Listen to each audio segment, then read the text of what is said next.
Hello there. My name is Peter Lucas. I am a researcher and identifier of witness trees on the Gettysburg battlefield. I'm here with Greg Allen, who is the owner and master wood craftsman at Gettysburg Sentinels. And so when you are looking to get a product made out of beautiful historical wood from Gettysburg, it's to Greg's shop that you're going to be going.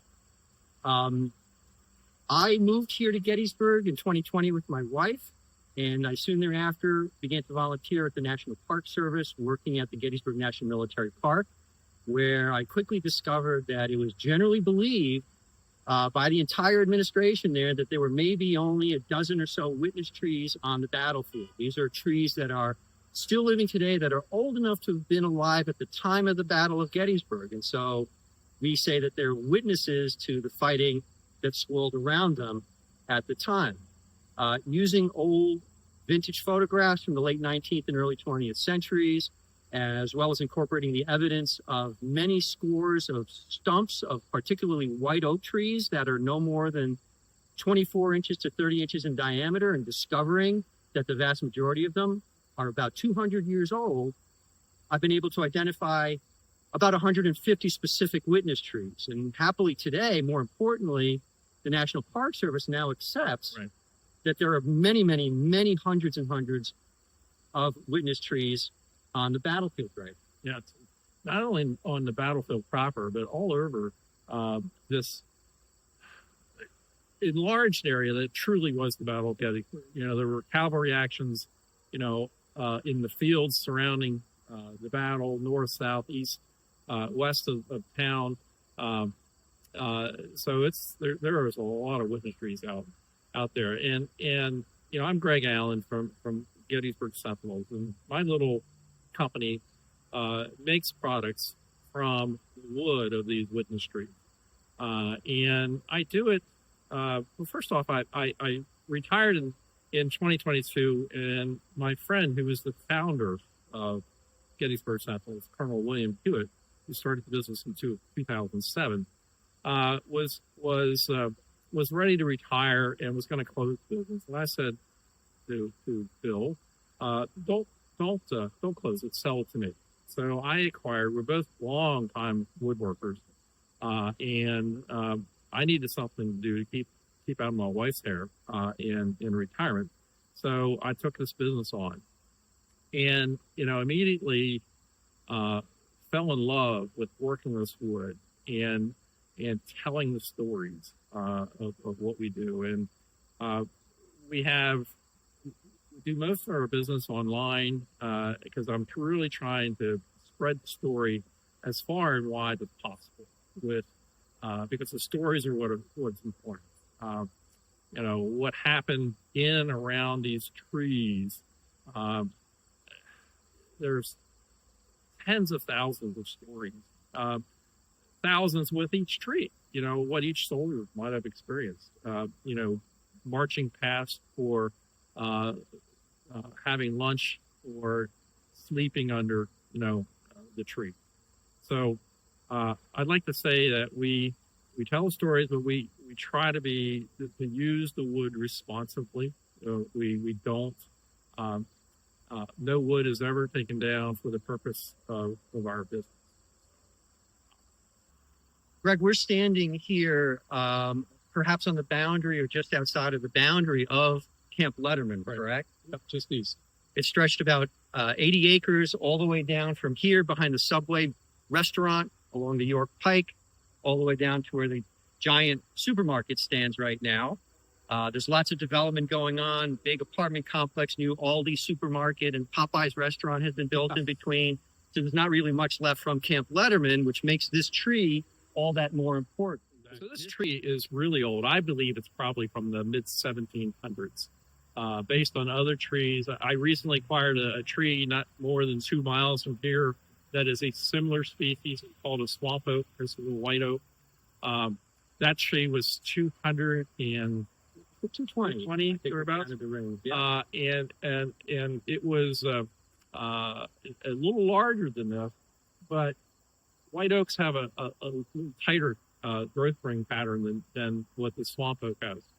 So again, I believe this tree could be upwards of 300 years old. It's gotten some wear and tear over the years. And a few years back, perhaps 15 or 20, local historians noticed a crack in the trunk. And so to relieve stress in the trunk, they decided to take some of the lower branches off. And you can see that over here. They're larger than most tree trunks are in this species. So imagine the weight bearing down on that trunk. So what they did was take this off. And I want to stress here, this is how Gettysburg Sentinels acquires wood for the products we make. We don't take wood from healthy trees for any other purpose other than to preserve the tree, or if the tree is fallen due to disease. And because we hope this tree lives forever. So let's talk about Camp Letterman. Right after the battle, there were literally tens of thousands of wounded surrounded all around this county, not just in Gettysburg proper, but all around several square miles.